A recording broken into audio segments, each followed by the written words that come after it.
Hi student, आज के नए वीडियो में आपका स्वागत है। आप पहले चैप्टर के अतिलघुत्तरीय और लघुत्तरीय प्रश्नों के हल देखेंगे। तो आप लघुत्तरीय और अतिलघुत्तरीय, जैसे मेरे पास बुक है और इस बुक के आधार पर आपको शॉर्ट आंसर टाइप और वेरी शॉर्ट आंसर टाइप के आंसर बताऊंगा मैं आपको। एक क्वांटम आवेश का मान कितना होता है, ये पहला क्वेश्चन है। इसमें एक क्वांटम आवेश का मान कितना होता है। क्यू आप जानते हैं क्यू बराबर यानी आवेश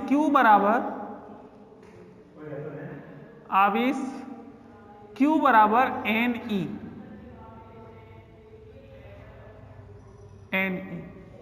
एक quantum n is equal to 1 और E is equal to 1.6 into 10⁻⁻19 coulomb. तब Q is equal to plus minus 1 into 1.6 into 10⁻⁻19 coulomb. इसका जो आंसर आएगा प्लस माइनस 1.6 इंटू 10⁻⁻19 कूलाम, या तो प्लस 1.6 गुणा 10⁻⁻19 कूलाम होता है, या 1.6 माइनस 1.6 गुणा 10⁻⁻19 कूलाम होता है। एक क्वांटम ये आवेश का न्यूनतम मान है, जिसे मूल आवेश भी कहते हैं। यह आवेश का न्यूनतम मान है किसी वस्तु पर, इसे मूल आवेश कहते हैं। देखो दूसरा क्वेश्चन है, r दूरी पर स्थित दो प्रोटॉनों के मध्य स्थिर विद्युत बल F है। प्रोटॉनों को हटाकर इलेक्ट्रॉन रख दें, अब विद्युत बल कितना होगा। देखिएगा क्वेश्चन नंबर 2 है, दो प्रोटॉन है, प्रोटॉन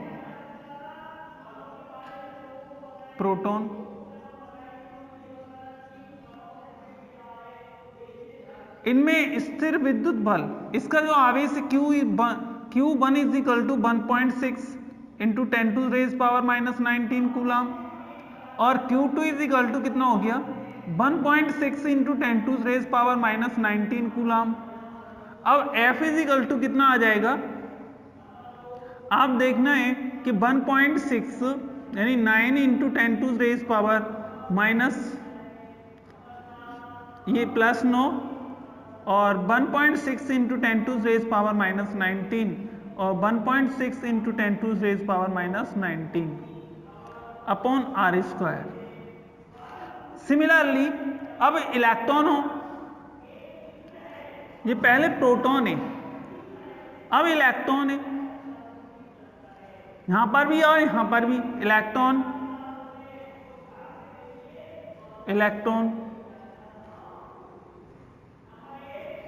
इनके बीच की दूरी भी अब भी उतनी है जितनी यहां पे r है, उतनी r अब है।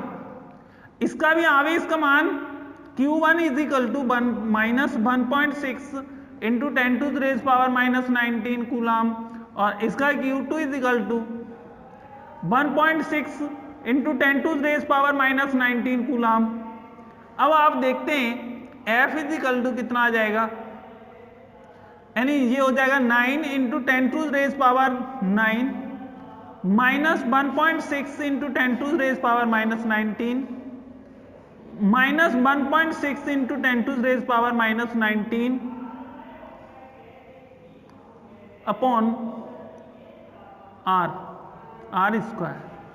अब देखेंगे यहाँ पे F इज इक्वल टू कितना हो जाएगा, F is equal to plus यानी 9 into 10⁻9 1.6 into 10⁻⁻19 1.6 into 10⁻⁻19 upon r square.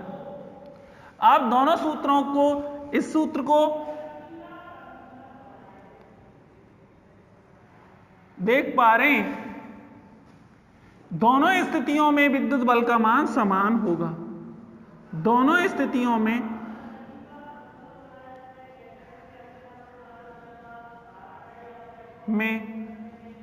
विद्युत बल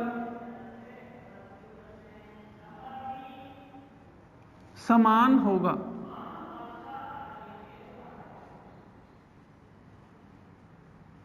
इस तरह से ये क्वेश्चन हो जाएगा। क्वेश्चन नंबर 3 जी कह रहा है एक आवेश के द्वारा दूसरे आवेश पर लगने वाला विद्युत बल F है। एक अन्य आवेश की उपस्थिति में प्रथम आवेश के द्वारा दूसरे आवेश पर बल कितना होगा। देखो ये दो आवेश है, ये Q1 है, ये Q2 है। इन दोनों आवेशों के मध्य बल F = 1/4πε0 Q1 Q2 upon R²।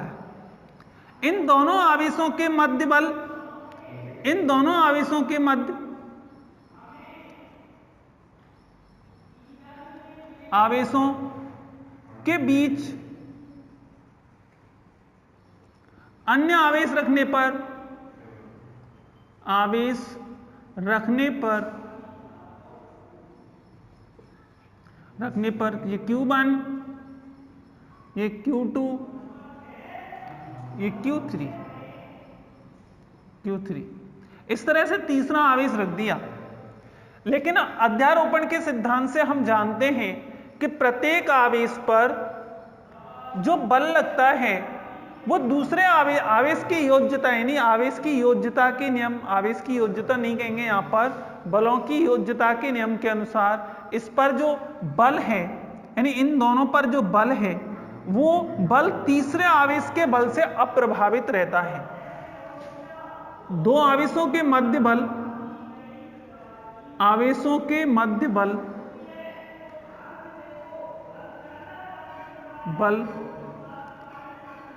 अन्य आवेशों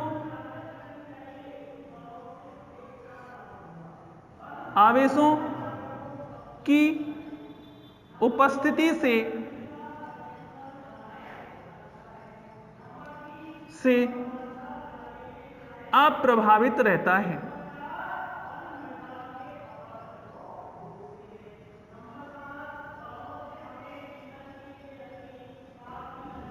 यानी कोई फर्क नहीं पड़ेगा, उतना ही बल रहेगा।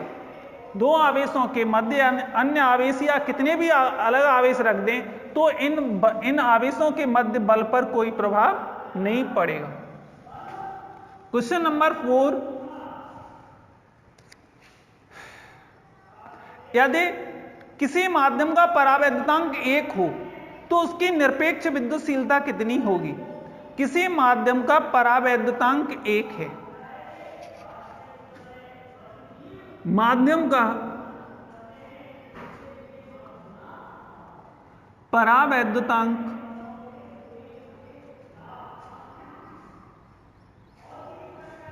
1 है, इसका मतलब है K = εr = 1 है।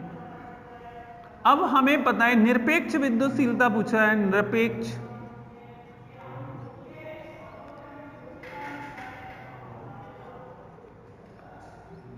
एब्सोल्यूट, निरपेक्ष का मुझे ज्यादा नहीं पता, एब्सोल्यूट का पता है। एब्सोल्यूट विद्युतशीलता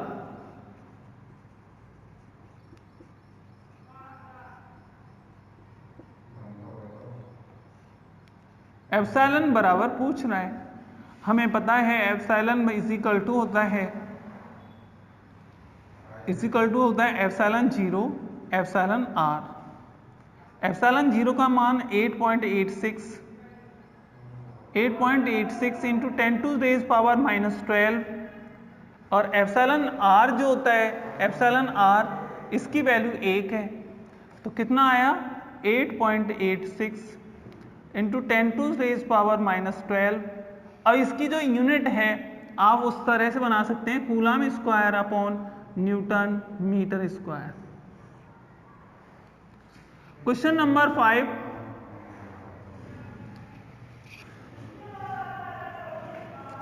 क्वेश्चन नंबर 5 में इसमें कह रहा है कि दो आवेश हैं और Q1 और Q2 हैं, और ये कह रहा है Q1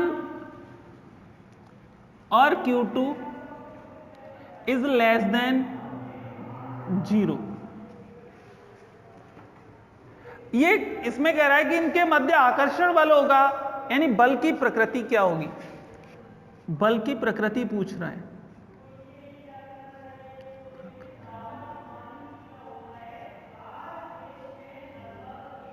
बल की प्रकृति पूछ रहा है, क्वेश्चन ये है। अब देखो बल की प्रकृति, यानी इसका मतलब यह है कि Q1 और Q2 का गुणनफल 0 से कम है, और 0 से कम संख्या जो होती है वो ऋणात्मक होती है। इसका मतलब एक बार फिर रिपीट कर रहे हैं कि दोनों आवेशों का गुणनफल 0 से कम है। इसका मतलब ये 1 से कम है और 0 से कम है तो ऋणात्मक है। Q1 यहां, Q1 Q2 is less than 0, इसका अर्थ है Q1 इंटू Q2 ऋणात्मक है।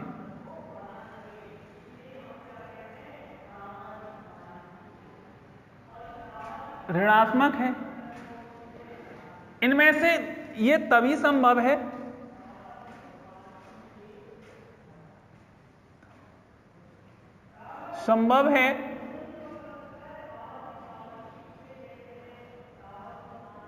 Q1 जब Q1 या Q2 में से एक ऋणात्मक हो,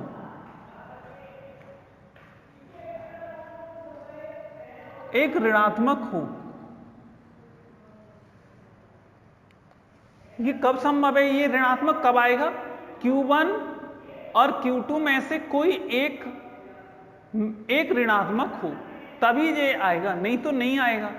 इसका अर्थ है एक धन, इसका अर्थ हो गया ये Q1 और माइनस Q2। तो अब बताओ कौन सा बल लग रहा है आपको, आकर्षणात्मक। अतः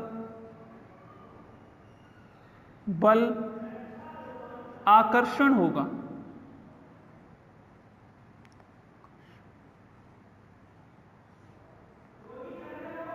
प्रकृति का होगा।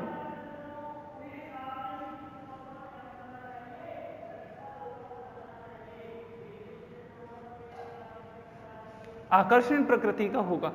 मेरे हिसाब से समझ में आया होगा कि ये मान इनमें से एक, दोनों में से एक कोई ऋणात्मक होगा तब उनका गुणनफल ऋणात्मक आएगा, और जब ऋणात्मक आएगा तो दोनों बलों के मध्य एक ऋण है और एक धन है, तो एक धन और एक ऋण होगा तो आकर्षण बल लगेगा। क्वेश्चन नंबर 6, इसमें दे रखा है Q1 Q2 is greater than 0, ये इज लेस देन 0 है, इज ग्रेटर देन 0 है। अब देखो इसमें ये कब संभव, इसका मतलब है इसका मान एक, मतलब एक से अधिक है, मतलब 0 से ज्यादा है, इसका मतलब है ये धनात्मक संख्या है, इनका गुणनफल धनात्मक है। ये दो स्थितियों में संभव है।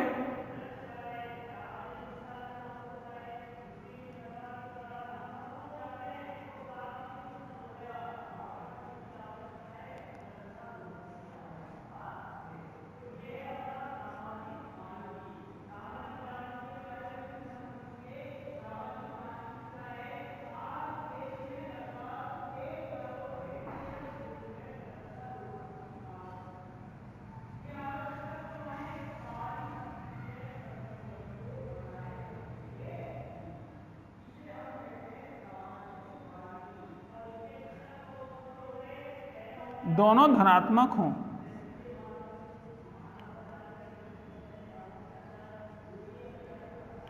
दोनों धनात्मक हों तो ये धनात्मक आ जाएगा, है ना। देखो जैसे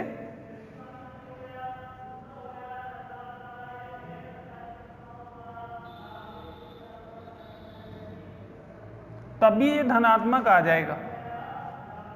अब सेकंड वन तब आ जाएगा, याद है Q1 व Q2 धनात्मक जब होगा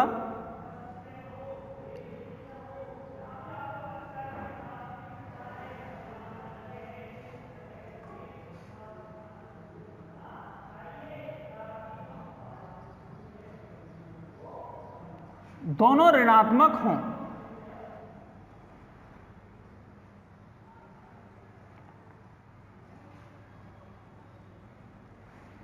दोनों ऋणात्मक हों, इसका मतलब देखो -q1 -q2, और अब इसमें से ये पॉजिटिव कब आएगा, जब दोनों का यानी q1 -q2 = पॉजिटिव। ये भी पॉजिटिव तभी होगा जब इनका यानी यहां पे भी q1 × q2 = पॉजिटिव। ये पॉजिटिव होगा। जब ये दोनों पॉजिटिव होंगे, इसका मतलब या तो ये तभी संभव है दोनों धनात्मक धनात्मक हों या दोनों ऋणात्मक ऋणात्मक हों। जब धनात्मक धनात्मक होंगे तो भी प्रतिकर्षण बल होगा और ऋणात्मक ऋणात्मक होंगे तो भी प्रतिकर्षण होगा। अतः प्रतिकर्षण प्रकृति का होगा। प्रतिकर्षण प्रकृति, प्रतिकर्षण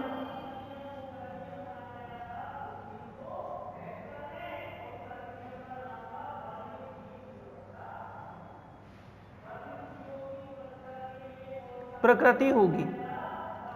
अब आपने देखा पहले वाले क्वेश्चन में ये था कि ये 1 से छोटा है, मतलब 0 से छोटा है, तो इसका मतलब ये ऋणात्मक होगा। जब ऋणात्मक होगा तो ये तभी संभव है, ऋणात्मक यानी बल कैसा होगा, q1 q2 > 0। ऐसी स्थिति में ये तभी संभव है जब इनका गुणनफल ऋणात्मक है, यानी ये ऋणात्मक होगा।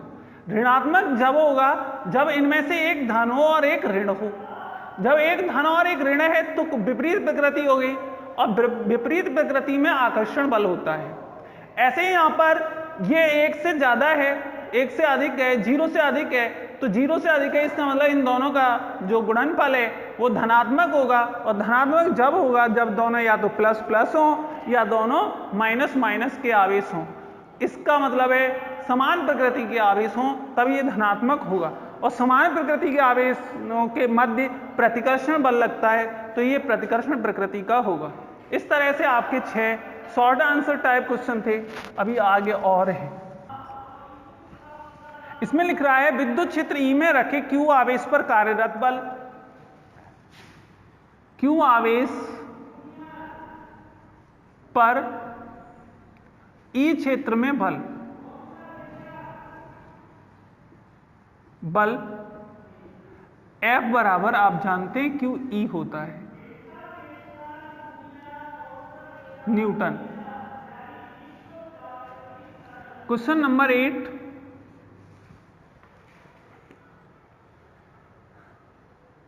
किसी आवेशित कण के द्रव्यमान और आवेश पर चाल का क्या प्रभाव पड़ता है। ये इनवेरियंस लॉ में बताया था आपको, आवेश के इनवेरियंस कंडीशन में। इनवेरियंस मतलब निश्चितता के नियम में। ये कह रहा है कि आवेश के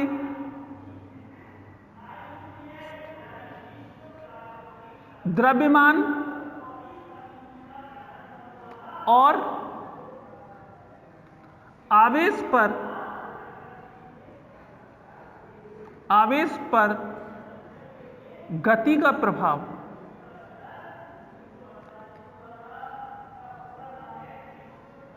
पूछ रहा है। तो देखो इसमें सबसे पहले मैं आपको आवेश पर गति का कोई प्रभाव नहीं पड़ता, गति का कोई प्रभाव नहीं पड़ता। आवेश पर गति का कोई प्रभाव नहीं पड़ता, इसका अर्थ है कि आवेश निश्चर होता है।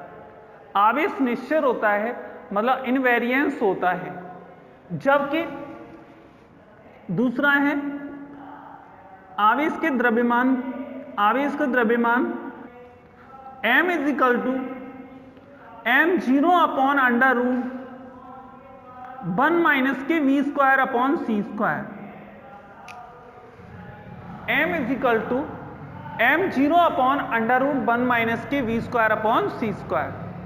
आप इसमें देख पा रहे हैं कि वेग बढ़ने पर द्रव्यमान m यदि b अप्रोक्सीमेटली टू c हो जाए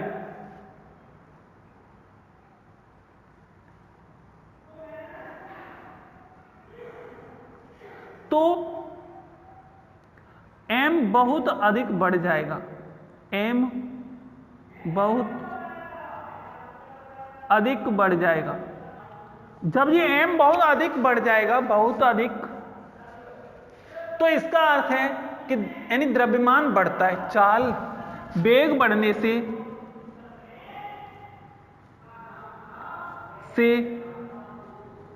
द्रव्यमान बढ़ता है।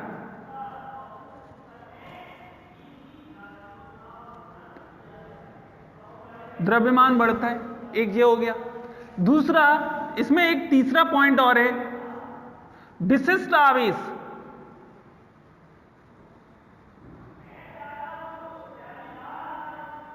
विशिष्ट आवेश, इन विशिष्ट आवेश को हम Q अपॉन m से प्रदर्शित करते हैं। जब द्रव्यमान बढ़ेगा तो विशिष्ट आवेश का मान यानी टोटल, इसका मान बढ़ जाएगा। m बढ़ने पर विशिष्ट आवेश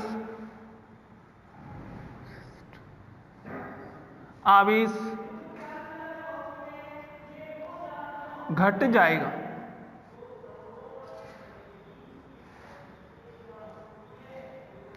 अतः चाल बढ़ने पर विशिष्ट आवेश घटता है।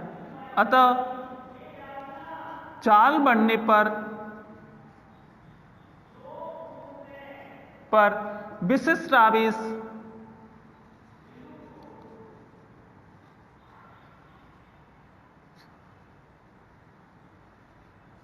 घटेगा।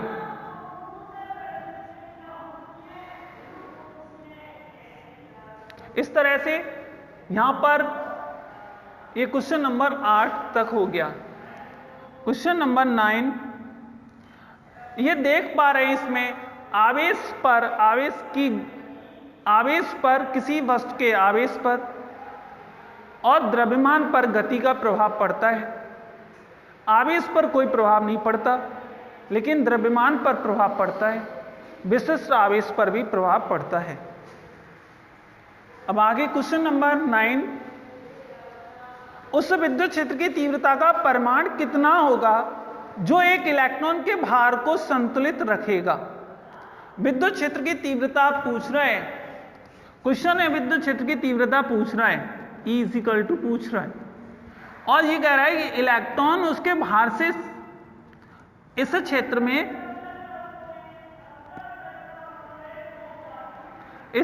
में इलेक्ट्रॉन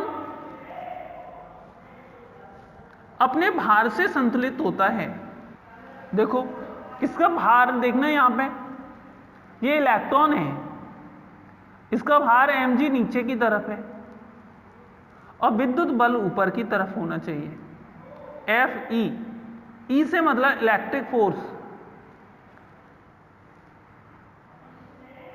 Fe है, ये भार है W = mg। इसका भार, ये इलेक्ट्रॉन है, इलेक्ट्रॉन इसके भार से संतुलित होता है। जब इलेक्ट्रॉन इसके भार से संतुलित होता है तो ऐसी अवस्था में Fe = ऐसे लिख सकते हैं, mg। जब इतना हो जाएगा तो ये होता है हमारे पास इलेक्ट्रॉन है, E = mg, और E = mg अपॉन E। हमें पता है इसका जो वैल्यू होता है m की, m यानी इलेक्ट्रॉन का द्रव्यमान 9 × 10⁻³ किलोग्राम, और g की वैल्यू अप्रोक्सीमेटली लगा सकते हैं हम 10 लगा सकते हैं, और E की जो वैल्यू है वो 1.6 × 10⁻⁹ ये हो जाएगा। यहाँ पे ये 90 कर लें इसको, और इसको कर लें हम 16, और ऊपर जो वैल्यू है ये 30 रह गया, और 30 जी 19 है तो ये -11। ये कितना हो जाएगा 16 यानी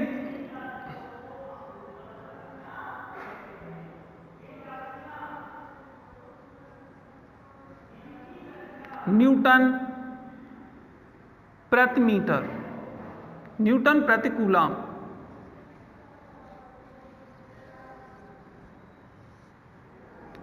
न्यूटन प्रति कूलाम। देखिएगा एक बार फिर कि द्रव्यमान, ये विद्युत क्षेत्र यानी इलेक्ट्रॉन है, वो अपने भार से संतुलित होता है। इलेक्ट्रॉन का द्रव्यमान इतना होता है और E की जो वैल्यू होती है वो 1.6 × 10⁻⁻⁻। मैंने यहाँ पे G का जो गुरुत्वाकर्षण, गुरुत्वीय, यहाँ पर ग्रेविटी है, इसको ग्रेविटी कहते हैं हम, गुरुत्वीय त्वरण कहते हैं। और त्वरण की वैल्यू, गुरुत्वीय त्वरण की वैल्यू मैंने 10 रख रखी है। ये 5.6 × 10⁻⁻11 आ जाएगा। ये देखो यहाँ पे एक गया 30 और इससे फिर इसमें से ये घट जाएगा तो कितना 11 बचेगा। तो इस तरह से ये आंसर होगा हमारा। फिर आगे है इसमें द क्वेश्चन नंबर 10।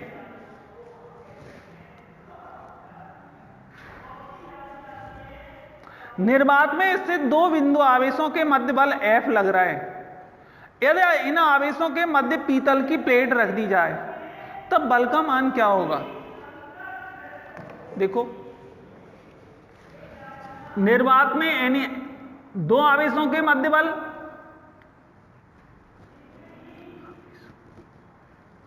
के मध्य बल निर्वात में F = 1/4πε0 Q1 Q2/r²। अब माध्यम में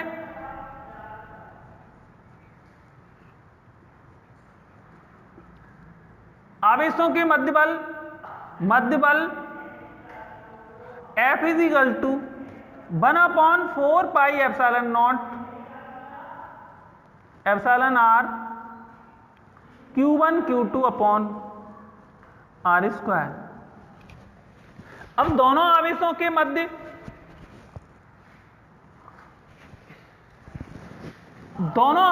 मध्य पीतल, ये धातु है, की प्लेट रख दें तो धातु का परावैद्युतांक होता है εr = अनंत। ये धातु का होता है।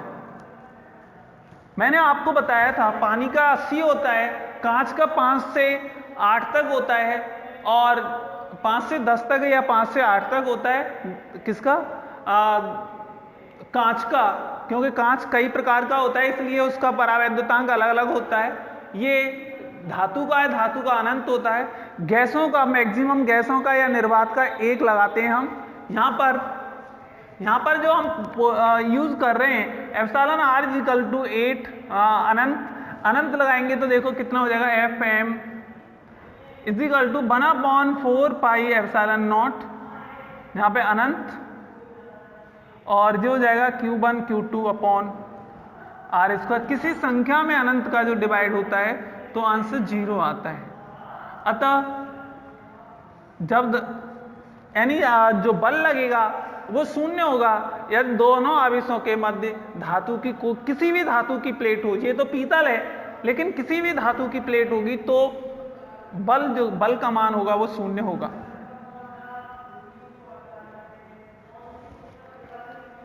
आगे है क्वेश्चन नंबर 11। उस प्रयोग का नाम लिखिए जिसमें विद्युत आवेशों की क्वांटम प्रकृति की स्थापना हुई। आपको मैंने बताया था कि क्वांटम प्रकृति मिल्कन नाम के वैज्ञानिक ने दी। आवेश की क्वांटम प्रकृति का अध्ययन मिल्कन नाम के वैज्ञानिक ने किया था और मिल्कन नाम के वैज्ञानिक ने तेल बूंद एक्सपेरिमेंट किया था, तेल बूंद सिद्धांत दिया था। उसमें तेल को फुआरा गया था जिसमें सबसे छोटी ड्रॉपलेट होती है उसके लिए प्रयोग किया गया था और उस पर उस बूंद पर बहुत छोटी ड्रॉपलेट्स होती है, उस पर आवेश ज्ञात किया था।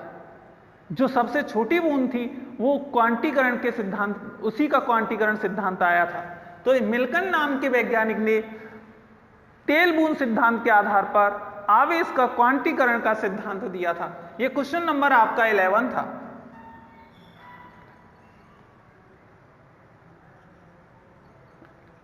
क्वेश्चन नंबर 12,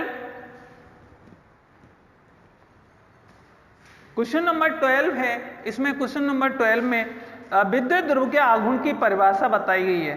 तो मैं आपको बता रहा हूं विद्युत ध्रुव के आघूर्ण की सिंपल सी परिभाषा है। एक सिस्टम है in which two charge placed,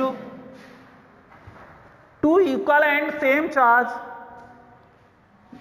equal q and opposite nature charge placed, इनके बीच की शॉर्ट डिस्टेंस होती है। यानी दो आवेश एक दूसरे से अल्प दूरी पर रखे, दो समान परंतु विपरीत प्रकृति के आवेश, दो समान परंतु विपरीत प्रकृति के आवेश एक दूसरे से अल्प दूरी पर रखे हों तो ऐसी युक्ति को विद्युत द्विध्रुव कहते हैं। तब इनमें से एक आवेश और दोनों आवेशों के बीच की दूरी के गुणनफल को, एक आवेश और दोनों आवेशों के बीच की दूरी के गुणनफल को विद्युत ध्रुव का आघूर्ण कहते हैं। विद्युत द्विध्रुव का आघूर्ण कहते हैं। विद्युत ध्रुव का आघूर्ण P = Q × 2a। इनमें से एक आवेश और दोनों आवेशों के बीच की दूरी, दोनों आवेशों के बीच की दूरी के गुणनफल को विद्युत ध्रुव का आघूर्ण कहते हैं। यानी P = 2qa, यानी कूलाम मीटर, कूलाम मीटर। इस तरह से हम लिख सकते हैं इसको, कूलाम मीटर। अब देखो इसकी विमा भी लिख सकते हैं। इसकी विमा जो होती है, आवेश की विमा, वो AT होती है और A दूरी है, इसलिए ATL लिख देते हैं इसको।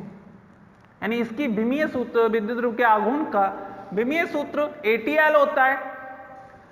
इस पर इसकी जो डायरेक्शन, ये वेक्टर राशि होता है, रिपीट कर रहे हैं, ये पहले बता चुके हैं आपको। ये वेक्टर P = होता है 2a 2qa, A वेक्टर, केवल A वेक्टर। ये सदिश राशि, इसकी दिशा होती है, इसकी दिशा -q आवेश से +q आवेश की ओर मानी जाती है। +q आवेश से -q आवेश की ओर मानी जाती है। ये न्यूमेरिकल है, इसलिए इनके लिए किताब, क्योंकि सेम संख्या देखने के लिए हमें किताब लेनी पड़ती है और थ्योरेटिकल पढ़ाने के लिए कोई किताब की हमें आवश्यकता नहीं होती है, क्योंकि वो तो पूरा हमें पता होता है, उसका पूरा प्रिंसिपल पता होता है, इसलिए वो हमें पता होता है। ये क्वेश्चन है, इन क्वेश्चनों को देखने के लिए हमें बुक्स की आवश्यकता पड़ती है। फिर आगे क्वेश्चन है आपका, इसमें ऐसे कण का उदाहरण दीजिए जिसका ब्राह्म द्रव्यमान शून्य होता है और अनावेशित होता है। क्वेश्चन नंबर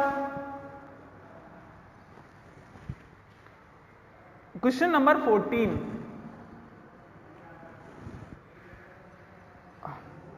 ब्राह्म द्रव्यमान शून्य,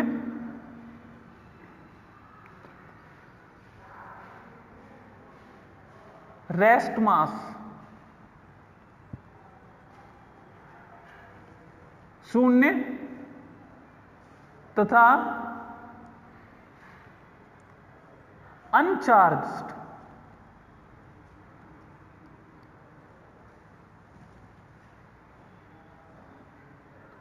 कण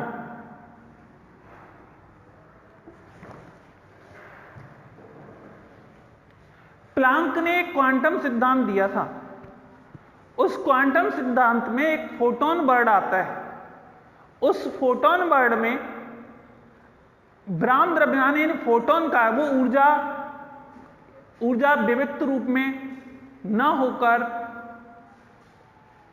कण रूप में होती है। उन कणों को छोटे छोटे बंडल अथवा पैकेट होते हैं।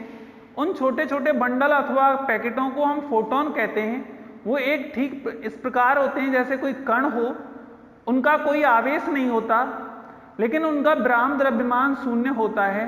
लेकिन गतिक द्रव्यमान उनका होता है। यानी डी ब्रोगली ने भी इसके बारे में स्पष्ट किया है, आगे चल के आगे बताएंगे उसके बारे में। अभी फिलहाल में इतना समझिएगा कि वो फोटोन कण है। फोटोन ये ऊर्जा का होता है, फोटोन। इसका कोई द्रव्यमान, यानी जब ये स्थिर है तो इसका कोई अस्तित्व तो नहीं होता। जब ये गतिमान होता है, यानी किरण जा रही है, ऊर्जा संचरित हो रही है, तो इसका अस्तित्व होता है। ऊर्जा संचरित नहीं हो रही तो उसका कोई अस्तित्व नहीं होता। ये फोटोन होता है और इस फोटोन का ब्राह्म द्रव्यमान शून्य होता है, और जबकि ये अनावेशित होता है, इस पर कोई आवेश नहीं होता। विद्युत चुम्बकीय तरंग का ही एक ये भाग है। अब देखो 15, क्वेश्चन नंबर 15।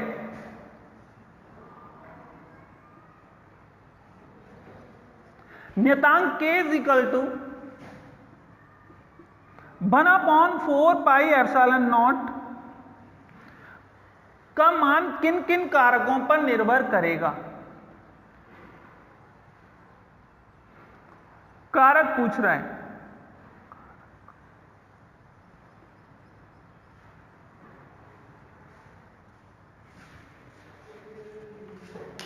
कारक क्वेश्चन है आपका, इसमें कारक पूछ रहा है कि इसको प्रभावित करने वाले कारक क्या हैं। इसको प्रभावित करने वाले कारक आप देखो, ये तो कांस्टेंट है, वैसे कांस्टेंट ये भी है।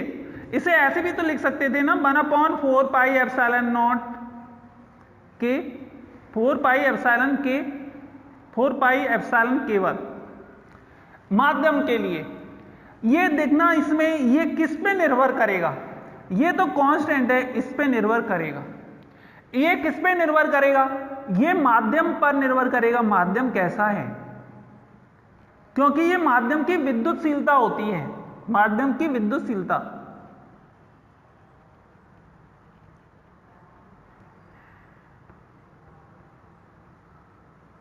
ये माध्यम की विद्युतशीलता है। इसका मतलब हो गया कि माध्यम यदि अलग है तो विद्युतशीलता का मान भी अलग होगा। जब माध्यम अलग है तो विद्युतशीलता का मान भी अलग होगा। इसका अर्थ हो गया कि विद्युतशीलता, यानी इसका जो k का मान है वो माध्यम की विद्युतशीलता पर निर्भर करेगा, यानी माध्यम पर निर्भर करेगा। माध्यम अलग है तो विद्युतशीलता का मान अलग होगा, और विद्युतशीलता का मान अलग होगा तो ये भी मान बदल जाएगा, k का मान बदल जाएगा। एक दूसरी चीज पर भी निर्भर कर सकता है कि इसके मापने का प्रकार क्या है। ये दो चीजों पे, इसका मतलब हो गया कि एप्सिलॉन दो चीजों पे निर्भर करेगा, एक तो माध्यम पर और एक इसे मापने की युक्ति पर। हम कैसे माप रहे हैं, इसको अंदाज लगा रहे हैं या क्या कर रहे हैं, हम कितनी वैल्यू रख रहे हैं। जैसे मैंने गैसों के लिए बताया आपको, गैसों के लिए एप्सिलॉन आर की जो वैल्यू होती है, मैंने न्यूमेरिकल सॉल्व करने के लिए 1 बता दिया है, लेकिन 1.000 कुछ आगे चल के संख्या होती है अलग अलग गैसों के लिए। अब क्वेश्चन नंबर 16 ये कह रहा है 7n14 नाभिक पर आवेश का मान कूलाम में ज्ञात कीजिए। पर आवेश पूछ रहा है,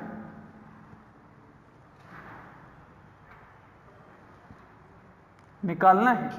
अब आप देखो, हम जानते हैं किसी तत्व के परमाणु में इलेक्ट्रॉन की संख्या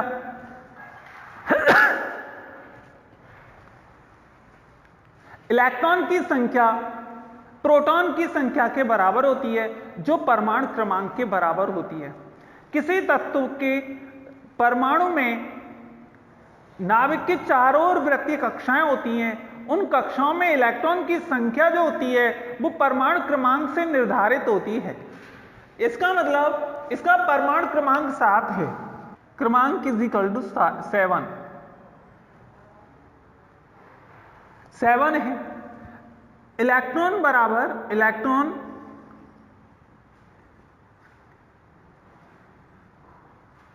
बराबर परमाणु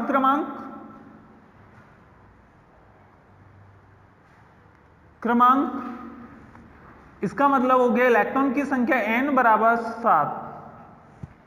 अब Q बराबर आवेश, Q बराबर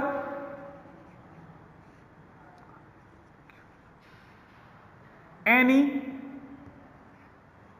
n की जो वैल्यू है 7 और E की वैल्यू है 1.6 into 10 to raise power minus 19 coulomb. ये 112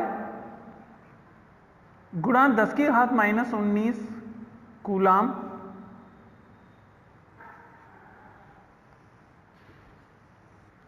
इस तरह से ये आवेश का मान आ जाएगा। क्वेश्चन नंबर आगे 17, क्वेश्चन नंबर 17।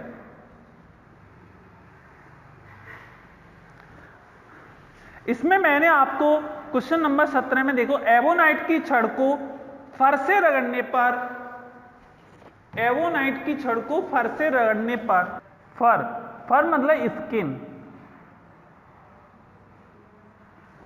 फर से रगड़ने पर एवोनाइट की छड़ ऋण आवेशित हो जाती है। ये ऋण आवेशित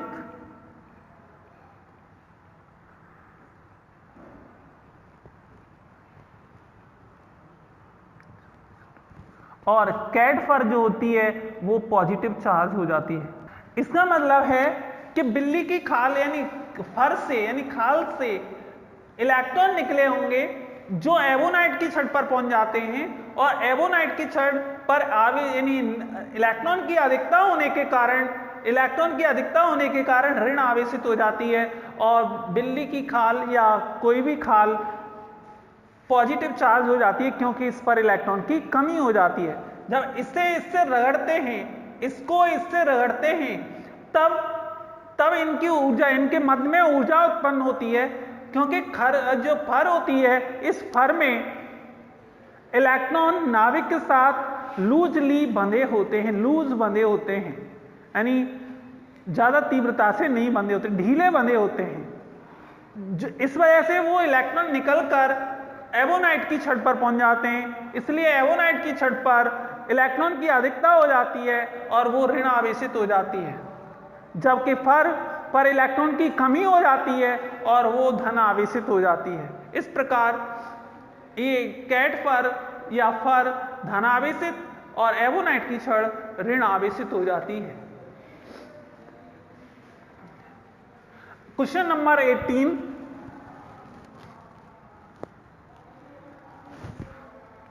ये कह रहा है सीजीएस तथा एसआई पद्धतियों के नाम लिखिए।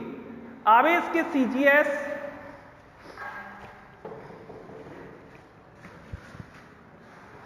आवेश का सीजीएस पद्धति में नाम मात्रक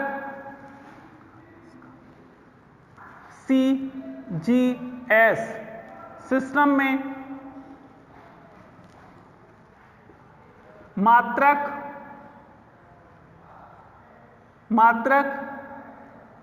एब कूलाम या स्टेट कूलाम होता है, स्टेट कूलाम। एक कूलाम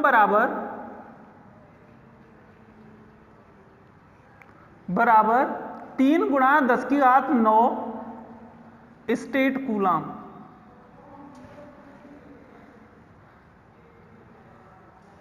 स्टेट कूलाम, ये स्टेट कूलाम है। अब इसी तरह से इसका दूसरा मात्रक फ्रैंकलिन होता है,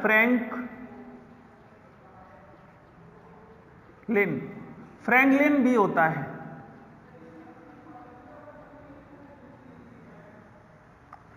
स्टेट कूलाम को ही ईएसयू कहते हैं, स्टेट कूलाम को ESU electrostatic unit, stat coulomb ही कहा जाता है इसको भी। अब दूसरा, इसका एसआई मात्रक, आवेश का एसआई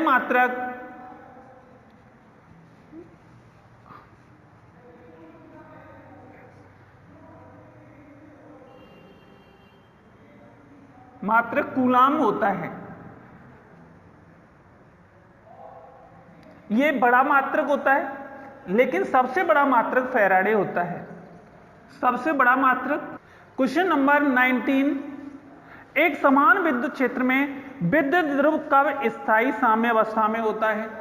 कब स्थायी साम्य अवस्था में होता है? देखो आपको जब पढ़ाया था क्वेश्चन इसमें था बल लागू विद्युत ध्रुव पर विद्युत क्षेत्र में बल लागू। क्वेश्चन नंबर 19, विद्युत क्षेत्र में tau is equal to p sine theta, theta is equal to 0 होने पर tau is equal to p E sine 0, so 0। ये स्थायी अवस्था कहलाती है, स्थायी अवस्था।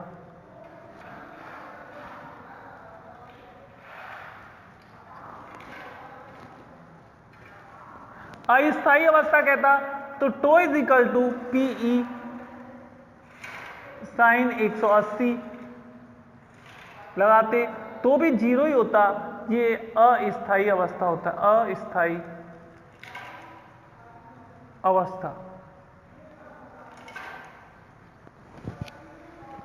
क्वेश्चन नंबर 20,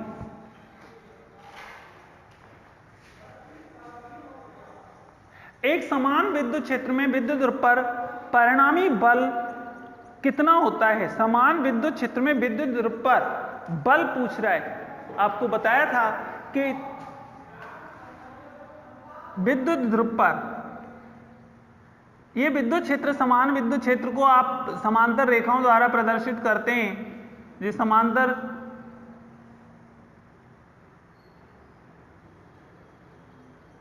प्लस क्यू आवेश माइनस क्यू आवेश, इस पर प्लस क्यू आवेश, इस पर बल प्लस क्यू ई, और इस पर जो बल लग रहा है वो माइनस क्यू ई लग रहा है। तो कुल